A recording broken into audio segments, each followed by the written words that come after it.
Let me send out a quick shout out to Mr. Steve Guillory, to the Marshal's office under the direction of Marshal Nathan Keller. I believe Mr. Darren Gillian is the name that I have.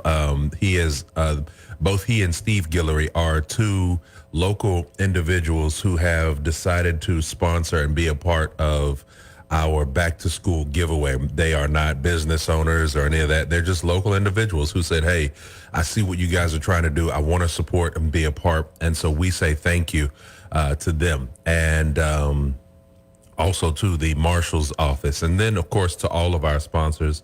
I'll go down that list a little later on. But right now, I am joined by none other than the man who has a plan. I'm talking about Attorney Marshall Simien. He is running for the position of mayor of the city of Lake Charles.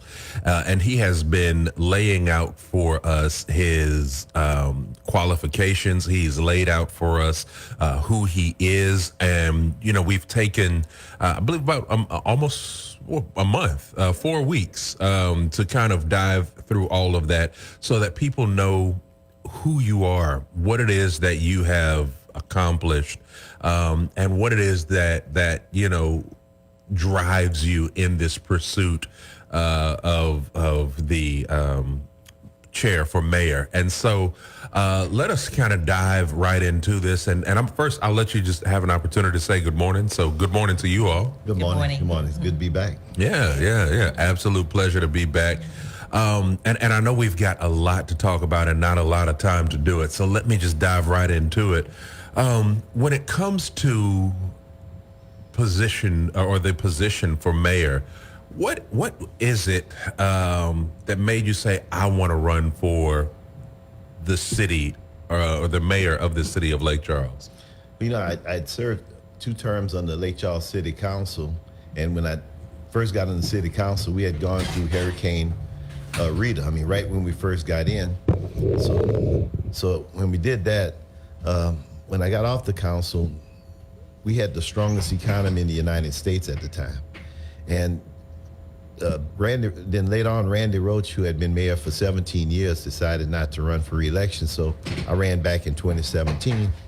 And at the time, I laid out a vision for our city because, you know, after having come out of Hurricane Rita, I thought Rita was the once in a lifetime hurricane. So I just laid out a lot of things that I thought we need to get done to start getting ahead or try to prepare ourselves for other things that would come at us, you know. And at the time I said, you know, Lake Charles, from everything I've served on, Lake Charles is really an 8-cylinder engine. I mean, we are a strong economic viable entity in the state of Louisiana, especially with our proximity to Texas. But I thought we were operating on about 4 cylinders. I thought that was a lot of things that we could get done that could make us a lot stronger, a lot more resilient, a lot more ready for things. Well, so that didn't work out in 2017. And, you know, God has other plans because I didn't realize what was going to happen. My father transitioning, and his direction to me was to take care of my mom, take care of my brother and sisters. And then, you know, you had the pandemic and the hurricanes and everything came up. But then Hurricane Laura came up, and all of a sudden, some of the things I was talking about in 2017 became more relevant because now these hurricanes aren't once in a lifetime. They're coming at us pretty regularly. So my overall thing is, how do you activate the economic engine that we call Lake Charles, which is the driver for Southwest Louisiana, so that when these things happen to us, we don't have to go hat in hand to the federal government for money. And then the second thing that I saw was that, you know, with Hurricane Rita, we had a very, very focused way of recovering. I mean, like, for instance, we, you know, like I said, we had shut down the whole parish for a couple of weeks to get ahead of things. We had a bond issue done within a year's time, and we, you know, by the time 3 years later, when in 2008, when the national economy kind of tanked, it didn't phase us at all because we had the strongest economy in the United States. When I left the city council, we had that. But here we are, you know, the 4th anniversary of Hurricane Laura is coming up on August 27th, and I know that because the hurricane actually hit on my birthday. You know, and people tell me you can't throw a party because you party up a storm, so we can't do that. But 4 years is a long time to recover. We've lost about estimates say about 20,000 people, which is incredible for an area this size to lose that amount of people.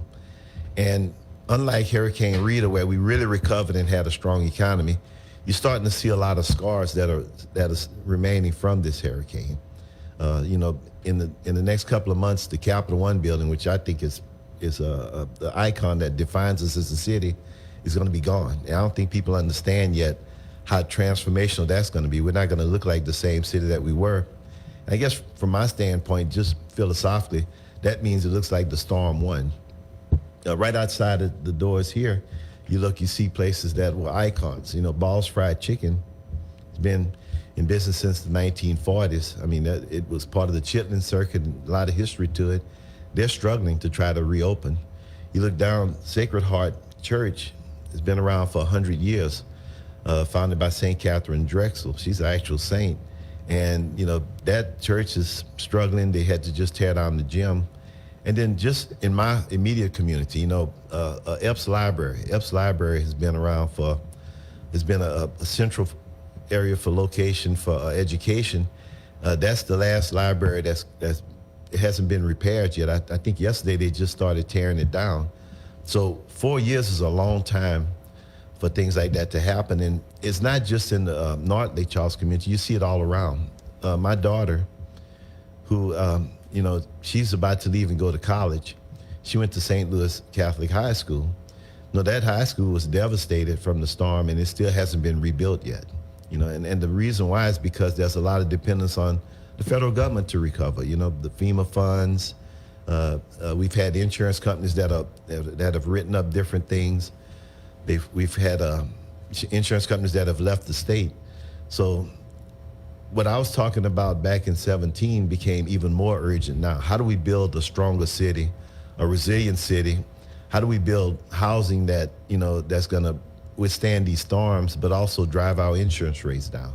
How do we get new revenue into the city so that we can get reserves and help build the type of infrastructure that's going to get this taken care of?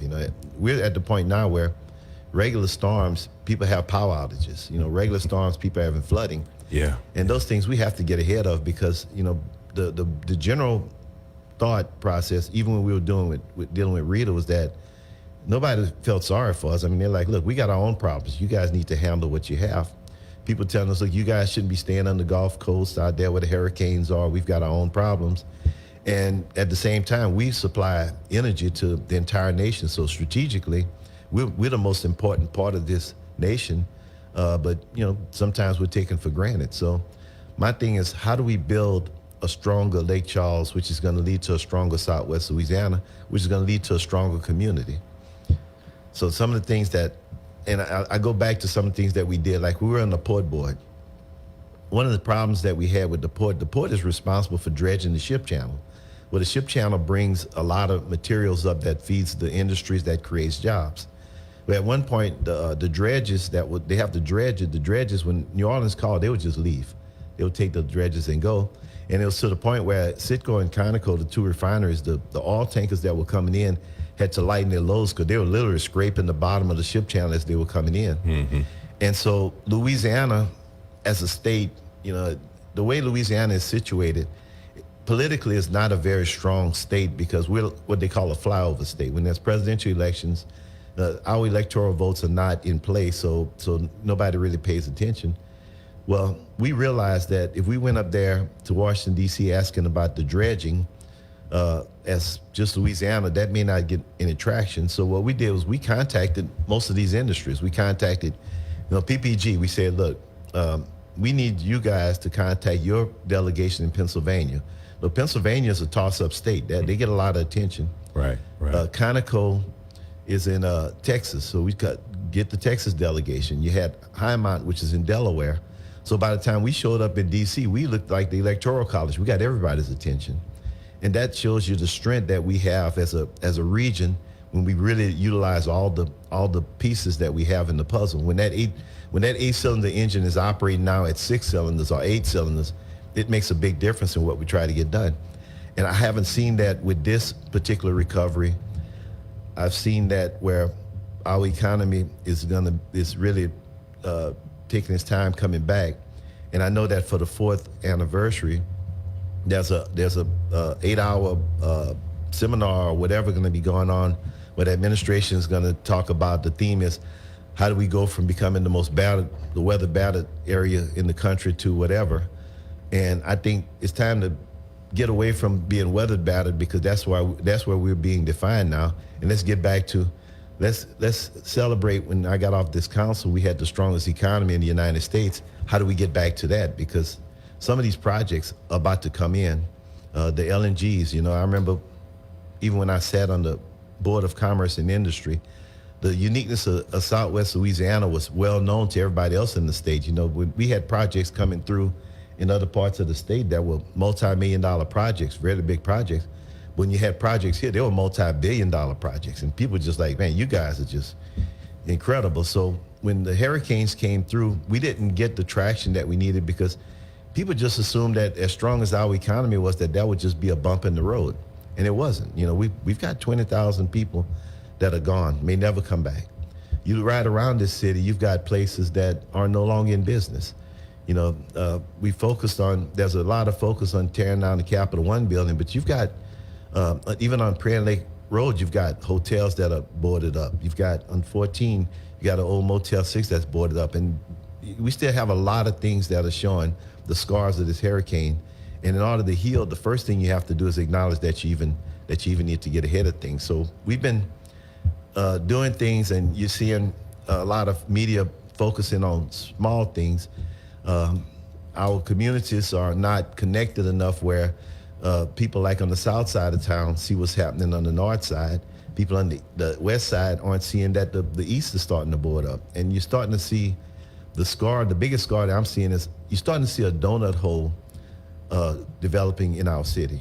If you look at the northern part, the east part of Lake Charles, and most of the central city, if you're looking at anything north of I-210, you're starting to see economic stress. And, I said a city is like a human body. Wherever there's blood flow, there should be life. We've got 2 interstate systems running through the city. Those need to be activated. They're ATMs. The city just passed the Lake Charles Rebound tax initiative. And I was very interested to see what we're going to do to activate, like, for instance, the I-10 corridor. And the only thing they had for I-10 was to plant trees. And it makes no sense to me. Why would you borrow money to plant trees on a corridor that can pay not only for itself, that can pay for a lot of things in the city? I've got a website, www.simienformayor.com, that has some videos that has some very, very, it's not political stuff. It's just truth and facts that need to come out that talks about how do we activate this city. The I-10 corridor, just that one corridor in back of us right here, there's about 79,000, 80,000 cars a day passing. And I said, if we got 1 month's worth of cars to be able to stop and spend like $800-something a year, which is a no-brainer when you go on vacation, that would generate $2.1 billion a year. That's the price of the I-10 bridge. So the I-10 bridge can be paid for just by activating the I-10 corridor. And that would generate between the city and parish sales taxes about $120 million.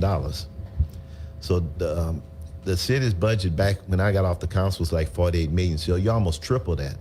Well, when you get that kind of money coming into the community, if you can get even half of that $2.1 billion, that's going to thrive businesses. That's going to create jobs. That's going to make its way to people where they lay their head at night. If you have that kind of tax revenue coming in, now you can address some of the issues we'd have with, the firemen are underpaid in this city.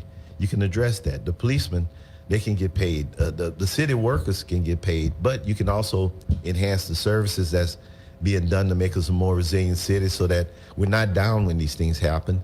And you can also start putting reserves in place so that if something does happen, while we're waiting for the FEMAs and those people to come in, we already have some money to jumpstart the type of recovery that we need. And the LNGs, there's about 3 LNG projects that's going to be coming through the pipeline, multi-billion-dollar projects that we need to get ahead of that. We need to get a workforce that can get those jobs. I know we've seen where we do expungements for people, but you have to do certain expungements, then you have to wait till the next cycle, Well, we need to get those things done because some people have made mistakes when they were young, 20s and stuff, and now they've got a scarlet letter. They can't go out there and get a TWIC card, which is the entryway to the plants. And some of these gentlemen and ladies have children, and the children are suffering because of that, because there's no gainful employment. So we can get people expunged because they made mistakes as they were young, but even the Bible talks about forgiveness. And if you give them something to work for where they're gainfully employed, now they come back, they start buying homes, they take care of their families. Family is the biggest structure that we need to take care of. Some of them start businesses, but there's hidden talent in our community that just needs an opportunity to rise. And right now, I think we're missing opportunities. I'm a partner in education with Conbury Findale School because it's the school right in front of my place. And every time I talk to the kids, I tell them I am convinced that the cure for some of the biggest things we're dealing with in society, the cure for cancer is sitting right here in this room, but it's up to us as a society to get that out of you. And, God don't make any junk, so nobody's a throwaway.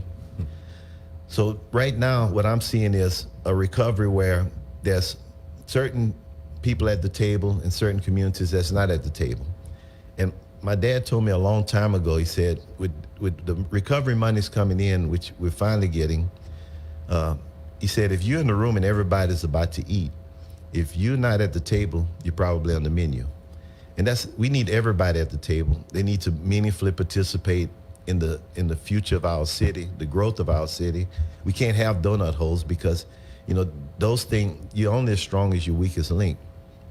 So that's the overall reason why I'm running for mayor. But, I don't put these things out there without having a solution. So I have solutions to do that. I mean, I just talked about the I-10 corridor. I mean, you figure if you can get $2.1 billion a year off of that one area, if you manage the economy right, every new dollar that comes into the economy is to circulate about 7 times. Well, that expounds to $14 billion. How many people in this community could use that kind of money coming in? And Lake Charles, and I'm not talking about something that hasn't happened before. Lake Charles used to be that city. I was telling people the other day at the fundraiser, I remember back when I was a young boy, the Civic Center was fairly new. We used to get concerts coming in because there was nothing between Houston and New Orleans except the Civic Center, so we were getting concerts. And I was telling about my mom one day, she was all giddy, all excited, and everybody's jumping. And me and my brother and sisters are looking at her like, why is Mom so excited? And my dad said, well, she's excited because she's going to the Elvis Presley concert tonight. Elvis Presley was in Lake Charles, I remember when the Jackson 5 was in Lake Charles. I remember when Marvin Gaye. I remember even for my OG people out there, when Parliament Funkadelic came in town, they landed the mothership in Lake Charles. That was a big deal. Yeah. But back then, you didn't have a Cajun Dome in Lafayette. You didn't have the Ford Place in Beaumont. So all of those people were coming here. So you had new money coming in to our economy. But we got complacent and said, well, the Civic Center is going to stay like it is. And now that building is pretty well antiquated in terms of what its functions are. Now we go out to the Cajun Dome and the Ford Theater. So we're actually sending our money out for a change. So I want to bring all that back to play because I think Southwest Louisiana is well positioned to become an economic powerhouse. And it takes a little vision and ingenuity. And it takes a certain amount of experience to do that. And everything I've touched has, and I can't say it's me, I just collaborate with a lot of people, but every place I've been has thrived. And I think once I get into the mayor's office, this entire city and region is going to thrive. Oh, man, I tell you, that's I said it earlier, and I'll say it again. Here is the man with the plan. You've been listening to the voice of Attorney Marshall Simien. He is running for the position of mayor of the city of Lake Charles. And, out of what you said, there are a couple of questions that arise that maybe we'll kind of dive into on the next go round. But one thing that the first thing I caught that you said is, that this is an 8-cylinder city, but that we were running on 4 cylinders, which, is half capacity. And so you said that was around the time of Rita. And so my question that comes that we'll deal with next time is kind of where are we now? Do you still see us at half capacity? Do you see us maybe a little less or a little?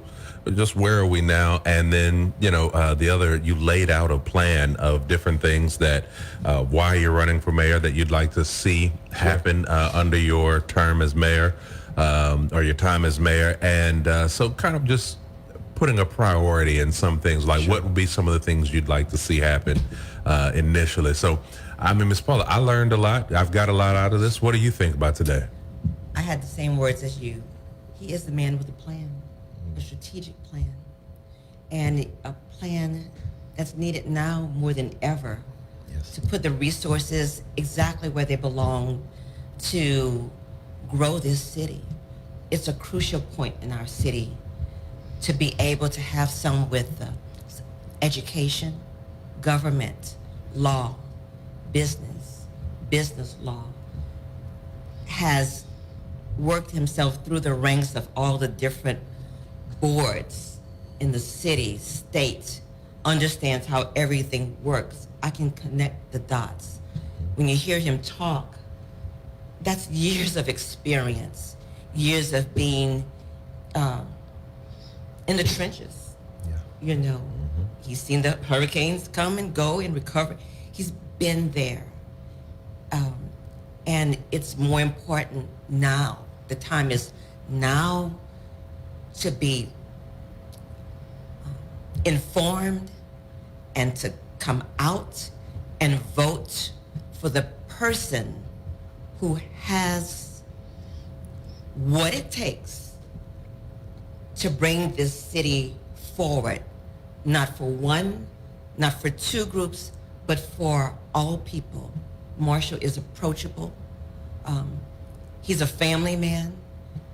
He wants to hear the input of all people. He wants your ideas. He wants your questions, concerns. So this is that important conversation, part of the conversations we need to have. Keep listening. Most importantly, be informed and plan to vote for mayor March 29th, 2025.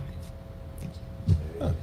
There you have it. There you have it. And I mean, I think she said a whole lot there. And so I want you all to continue to take heed and to listen.